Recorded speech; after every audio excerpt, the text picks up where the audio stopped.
Welcome back everybody to another episode of Direct Comparison. In today's episode, we're going to take a look at the recently released racing game Formula 1 2020 and see how it compares visually to its predecessor Formula 1 2019. For this video, we're going to analyze how the various visual elements between both games have evolved since last year, including the complexity of the vehicle models, texture quality, lighting, shadows, and visual effects. And both games are going to be played on the PC with the settings pushed up as high as possible at my monitor's native 1440p resolution. However, the motion blur option will be disabled to improve the image clarity. Alright, so to kick this comparison off, let's start by taking a look at our Formula 1 cars, starting with the Ferrari. So right away, the first thing you're going to notice are some cosmetic changes made to update the livery of the car. Some of the logos have changed a bit, and the fonts for the number 16 was adjusted. But the actual form and shape of the model itself has seen much more subtle changes. The nose, for example, has been squared off a bit more, with less of an indent along the sides. Additionally, the 90-year carbon fiber wing finish has also been reverted back to a solid red, and the shape of the wing itself has also been slightly altered to match the changes made in reality.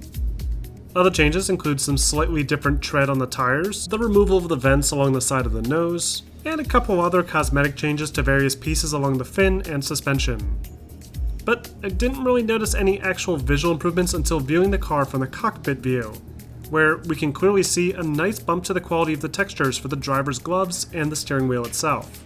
These same tweaks can be found with all the other cars as well. Things like the wings and exhaust ports have all seen very subtle alterations coinciding with their real-life counterparts. But the actual visual complexity of the car model itself is roughly the same as it was last year. But again, the cockpit view looks much better now, and the fine print along the various dials on the steering wheel is now easier to make out. Next, let's take a look at the quality of the game's environments. Much like the cars, F1 2020 seems to take the exact same environments used from last year's game and recycles them back into the mix. All the same buildings and props appear practically the same, and are in mostly the same positions. However, upon closer inspection, there are a few interesting changes hidden throughout. The trees, for example, have all been completely redone. This is a kind of weird change, as the trees they use now don't seem to match the types of trees that exist on the real track. The leaves are smaller and more detailed, but they do look a bit too dense and don't seem to match the environmental lighting properly. The texture for the tree trunk also seems to lack the same quality and depth. Even more interesting, though, are the trees in the backdrop, that have been toned down considerably with what looks like large bushes rather than the many palm trees that were there before. I can kind of see why they changed this, as real images of these hillsides don't feature nearly as many palm trees as in F1 2019. And I also like how they scrapped those oddly placed pedestrians that were just floating on the mountainside. But again, the lighting doesn't seem to react to any of these new trees properly, and it looks a little bit off as a result. Another disappointing change has been made to the buildings. These buildings look great from a distance, and you'll likely never notice it when racing around, but up close, it does look like the quality of the textures has been toned down a bit. And considering performance of F1 2019 was already great, I really don't get why the sacrifice had to be made. The only possible explanation I could think of for it would be the increase to the crowd density. A few of the stands around the track seem to feature more pedestrians, actively moving and cheering. It's not a huge increase, and the model quality is still pretty poor, something that we discovered when comparing F1 2018 to F1 2019, but it's an improvement nonetheless. But other than these few tweaks, the game's environments are all virtually identical, and it seems that Codemasters has reused a lot of the same texture work that they used last year to help make up the various road surfaces and walls. Next, let's take a quick look at the lighting.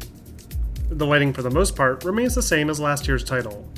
There's the same great reflective surfaces, subtle bloom, and volumetric light that all help to contribute to a nice authentic looking presentation.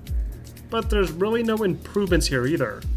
F1 2019 introduced some significantly improved lighting effects over its predecessor, but we're not really seeing that same jump this year. Instead, it does seem that the brightness and saturation has been modified very slightly, giving the new game a more colorful and vibrant appearance.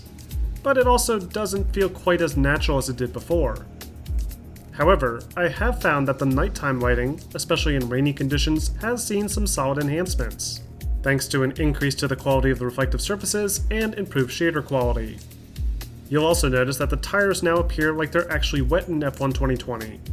However, this appears to just be a bug with F1 2019 when using the photo mode, as the tires appear to be properly soaked in-game. So, at the very least, F1 2020 did fix this error in the photo mode for players looking to capture nice screenshots. F1 2020's shadow effects haven't seen any noticeable improvements either. Each shadow that I looked at appeared virtually identical, only with a slightly different tone due to that lighting I mentioned. And I noticed a lot of the same shadow bugs when looking at identical environmental props, though they're at least not as noticeable this time. With the effects, it's more of the same story. Things like smoke, car damage, and water droplets all have been carried over directly with very few changes. The rain is possibly a little bit more dense than it was, but it's difficult to judge. Finally, let's wrap up with a brief sound comparison.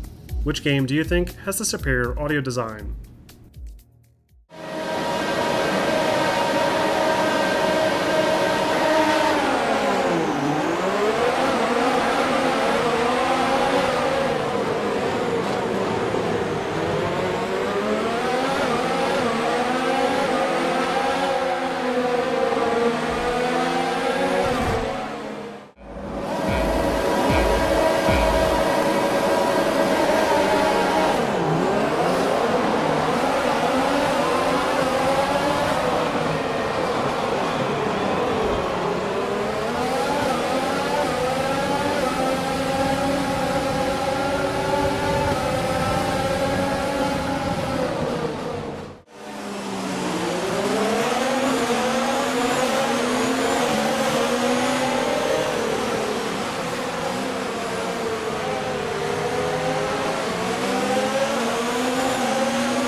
And that wraps up this episode of Direct Comparison. Overall, F1 2020 makes only a few very marginal improvements over its predecessor. Character models are improved a tiny bit, the cars have all been modified to match their real-life counterparts, and some of the environmental details like trees have been changed, though it's not very clear why. Other effects like lighting, shadows, and rain all appear to be close to identical between the two titles.